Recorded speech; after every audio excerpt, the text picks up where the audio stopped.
Bonjour à tous, je suis David Leclerc, votre analyste pour Badger Investor. Voici la mise à jour en vidéo de mon avis concernant l'euro-dollar. Alors cette mise à jour est la dernière de l'année 2012 et la prochaine se fera en début 2013 avec, je l'espère, l'arrivée du nouveau site. Mais ça, je vous en parlerai si vous êtes inscrit à la mailing list, vous serez au courant, ou venir sur notre page Facebook pour voir l'évolution de cette chose-là. Mais passons à l'analyse de l'euro-dollar. Alors, la semaine dernière, on était resté sur cette bougie haussière qui franchissait la résistance hebdomadaire des 1,3125. Et donc, je vous avais signalé que, avec cette configuration, on avait un possible pullback qui devait se dessiner avant une accélération en direction des 1,3254. Mais un pullback, il n'y en a pas eu.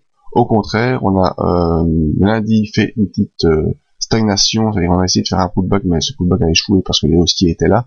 Et donc, on a stagné sur les niveaux hauts. Ensuite, mardi, on a accéléré. Mercredi, jeudi, on a été testé cette résistance comme prévu, 1,3254. Et vendredi, on consolide. Donc, ce scénario est encore produit comme je le pensais, en tout cas pour atteindre l'objectif haussier. Et donc, ici, double échec sur les niveaux des 1,3254. Donc, ce qui veut dire qu'on devrait avoir une consolidation un peu plus importante. Mais voyons un peu nos indicateurs, ce qu'ils en disent. Et MACD toujours au-dessus de son signal, toujours bien haussier. Donc là, vous voyez encore une fois, je vous le remontre, c'est en cette fin d'année, ce sont les genres de signaux à ne pas rater quand vous faites du trading. Et moi, je suis habitué à travailler avec le MACD. Ici, on a un non-croisement baissier de MACD, derrière accélération. Et quand on reporte ça sur le graphique, il se donne ici le non-croisement aux alentours du 11 décembre. Et vous voyez derrière la grosse accélération qu'il y a eu. Et c'est une accélération que j'avais suivie personnellement. Le stochastique, lui, en tant que croisement baissier, avec un signal qui commence déjà à baisser également, donc signe possible de l'arrivée de la consolidation. Et le RSI, eh bien, qui actuellement est encore en zone d'accélération haussière, mais qui faiblit également. Ici, passe en zone neutre, eh bien, c'est signe que ça laisse place à la consolidation également.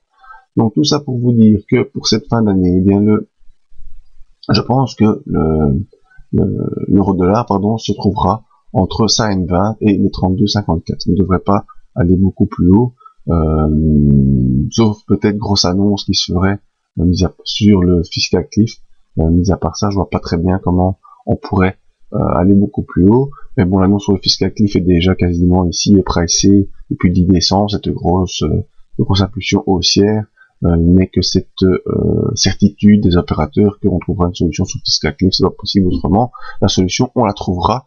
Et donc, voilà pourquoi depuis déjà la mi-novembre, l'euro-dollar repart à la hausse.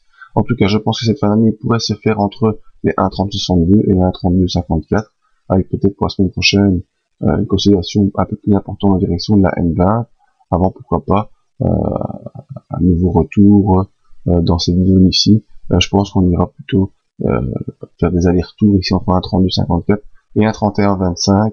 Bon, ben, auquel cas, je me suis trompé.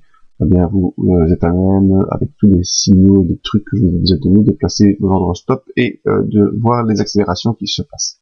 En tout cas, rendez-vous pour moi début de l'année prochaine, je l'espère, sur le nouveau site.